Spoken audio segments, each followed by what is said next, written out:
एक काला तेंदुआ चुपचाप मृगों के झुंड के पास पहुंचा, जिससे पानी पी रहे मृग डर गए। लेकिन काले तेंदुआ ने हमला नहीं किया और पानी पीने के लिए अपने शिकार के साथ एक लाइन में खड़ा हो गया। पता चलता है कि जंगल में सूखे का मौसम है और सभी जानवरों को जीने के लिए शांति से रहना है, लेकिन उनके सामने पानी का कुंड इस सामंजस्यपूर्ण वातावरण को तोड़ देता है। यह एक मानव बच्चे के हाथ में आ गया और लड़के ने पानी का बर्तन उठाया और बड़े घूंटों में इसे पी गया। किनारे पर खड़े सभी जानवर उसे आश्चर्य से देखने लगे। भेड़िया राजा के चेहरे पर गंभीरता थी, क्योंकि वह भेड़ियों द्वारा पाला गया बच्चा था और उसे भेड़ियों की आदतें भी सीखनी चाहिए। इसी समय अचानक पहाड़ से एक अजीब सी आवाज आई और सभी जानवर सतर्क हो गए। पता चला कि जंगल का राजा यहाँ आया हुआ था और उसके मनमौजी व्यक्तित्व के कारण सभी जानवर उससे डरते थे। लड़का भी चुपचाप भेड़ियों के राजा के पीछे छिप गया, लेकिन बाघ ने उसे एक नजर में देख लिया। बाघ लड़के के पीछे आया क्योंकि इंसानों ने उसकी एक आंख अंधी कर दी थी, लेकिन यह युद्ध विराम का समय है, इसलिए बाघ भी जल्दबाजी में कोई कदम उठाने की हिम्मत नहीं करता। वह भेड़ियों को कड़ी धमकी देता है और कहता है कि जब सूखा खत्म हो जाएगा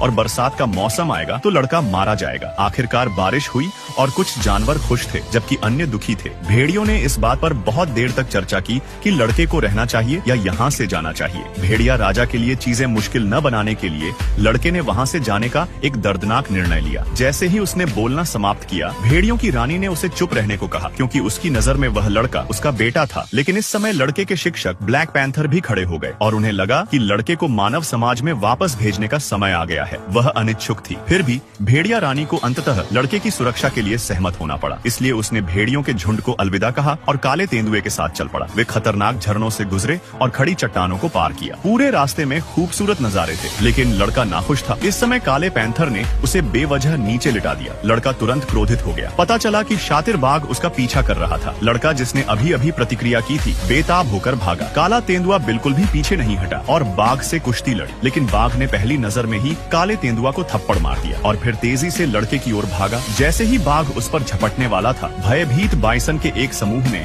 अचानक उसे धक्का देकर दूर कर दिया। लड़के ने इस अवसर का लाभ उठाकर सीधे सूखी नदी की तलहटी में छलांग लगा दी। उसने अपने हाथ घुटनों पर रखे और अभी सांस लेने की कोशिश ही कर रहा था कि पागल भैंसों का झुंड पीछे से झपट पड़ा। सौभाग्यवश अपने दुबले शरीर के कारण लड़का मुड़ मुड़कर बाइसन के हमले से बचने में सफल रहा। जब उसने ऊपर देखा तो पाया कि बाघ आ चुका था। लड़का जानता था कि जब झुंड तितर बितर हो जाएगा तो वह मारा जाएगा। यह सोचकर उसने दांत पीस लिए और मौके का फायदा उठाकर गाय का एक सींग पकड़ लिया और लड़का जल्द ही उसकी नाक के नीचे से गायब हो गया।